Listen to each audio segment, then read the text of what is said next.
Welcome to Lost Girl Therapy. So, to close out 2024, we are going to do a recap of my day today, which resulted in me going to the ER and having one of the worst experiences of medical gaslighting that I think I've ever had in the entirety of me having POTS and me having jugular vein compression. Now, as a reminder before I jump into this story, the last time I went to the ER when I was in the throes of a POTS episode, the attendee told me to go get a neuropsych evaluation because she thought that it was just anxiety.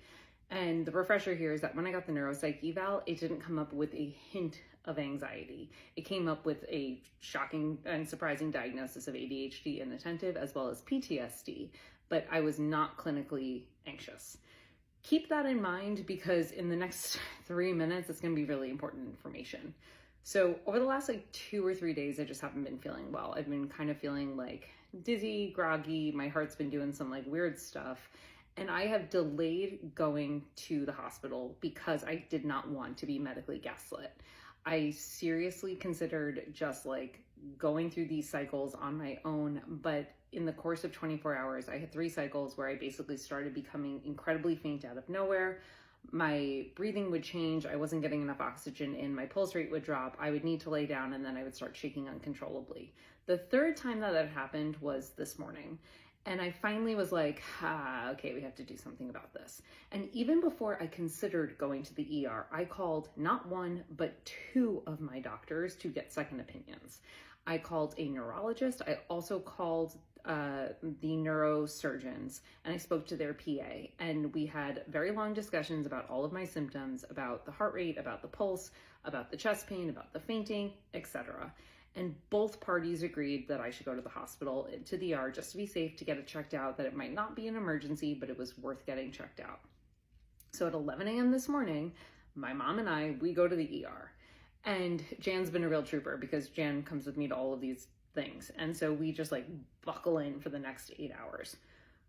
What I was not emotionally prepared for was for how poorly I was treated by the doctor who treated me. And I say treated in quotations because this man could not have done less if he tried. And I have to say, in all of my experiences, I have been to Weill Cornell multiple times in their ER. I know that they have all of my records. They have always been exceptional. Their staff was incredible. Their admins were incredible. Their nursing staff was amazing. None of this has to do with them. This has absolutely everything to do with this one doctor. So I go in, I'm listen, I've got POTS, I've got jugular vein compression, I'm telling you something is pinched, I get really, really lightheaded, my heart rate starts to spike, then I almost faint, then I shake uncontrollably. This is the 3rd time it's happened in 24 hours. Can we check this out? This man walks into the room. And you know how doctors are supposed to be hey, hi, hello, how are you? My name is Dr. So-and-so, or at the very least hey, how are you? This man enters and just goes, sup. I have no idea if he's a doctor, a nurse, an attendee. I don't know who this man is. So there's this awkward silence. And then all of a sudden he goes, what do you expect us to do for you today? Not the best way to start the conversation, but it gets worse. Because as I am taken aback by not only his lack of bedside manner, his overall rudeness, and his complete demeanor of not wanting to treat me, what it then becomes apparent is that he actually doesn't believe me.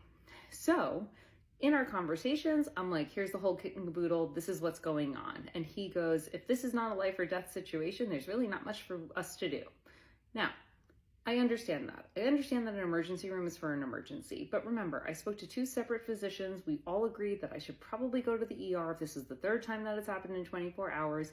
If I keep getting close to fainting, it's probably a good idea to get me checked. Okay. Then he goes, we can test you for whatever you want, but you need to tell me what you need. Hasn't laid a hand on me, hasn't checked, hasn't done a neurological check, nothing. I'm okay.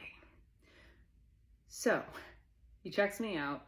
We agree that he should do a chest x-ray because I'm having chest pain, that we should do an ultrasound on my neck because I'm having neck pain up the side, as well as down the side of my chest. And then this is where it gets worse. This man then says to me, you have a neurologist, right? I'm yep. He goes, Okay, and what's the name of your psychiatrist? Now, to preface this, there is zero judgment if people have psychiatrists, if they take medications, I do not care. But this man had already made so many hints at the fact that I was just an anxious person. And he had hinted at the fact that he didn't really believe in POTS and didn't really believe in jugular vein compression, when he went so far as to say that my jugular vein compression was actually a very normal condition, and that my neurosurgeon was doing the most, or perhaps too much, when they asked for a 3D reconstruction that in fact found the compression. So he already was in the waters of like not believing me. And then he started to imply that he asked for the name of my psychiatrist. And my response was, why do you think that I have a psychiatrist? Now, again, no shade to anybody who has one, but it was the fact that this man had literally already assumed that I was an anxious woman who was on anti-anxiety meds. And he pulls it back and he goes, well, you know, in these cases, obviously somebody has a care team, and it's really helpful if all of the members of the care team talk. Yeah, that statement is 100% true, but he did not in fact answer my original question of, why are you assuming that I have a psychiatrist? Didn't ask if I had a therapist. Didn't ask if I had a PT. He made the assumption that I had a psychiatrist, and then follows up with, there's no judgment here. No, sir, you're not judging me. You are making assumptions about a situation that you have not even asked any clarifying questions on. I even gave him the opportunity. I said, what questions do you have for me? I am an open book. He's standing there with 2 other doctors, and I literally am like, you guys can ask me anything. Ask me how they diagnosed jugular vein compression. Ask me what positions cause it. Ask me how I got diagnosed with POTS. I am literally an open book because I'm trying to figure out why it feels like I cannot breathe right here. 3 times it causes me to faint and then causes me to shake. Doesn't ask any questions. They finally leave the room. 2 hours later, now I will say the ER was very efficient. They were like running like clockwork, so props to them. But 2 hours later, I come back from getting a ultrasound on my neck. And as I'm waiting in the hallway after the ultrasound is done, I start shaking. Now, this was not a light level shake. This was literally full body, no, not full body, sorry, full right arm. Full right arm's doing this. Starts going for like 10 minutes as I'm in the hallway after the sonogram. They wheel me back downstairs to the ER. I'm still shaking. So finally, my mom goes to get a nurse. The nurse comes in, looks at me, asks the right questions. Do you have any numbness? Do you have any tingling? Do you have any problems breathing? No, no, no, no. I'm just shaking uncontrollably. It's a problem. She goes to tell the doctor. This man could not be bothered to come into the room and check on his patient. He sent in someone to check my vitals, and then I continued shaking for the next 45 minutes. Never once did he come in and check.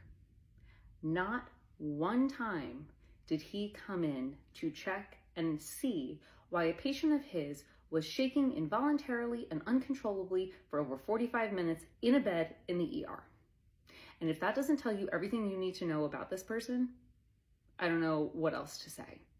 This was the worst episode this was a masterclass in how to not handle someone who has POTS, somebody who has anxiety, somebody who has jugular vein compression. This is the how not to do it if you are a doctor.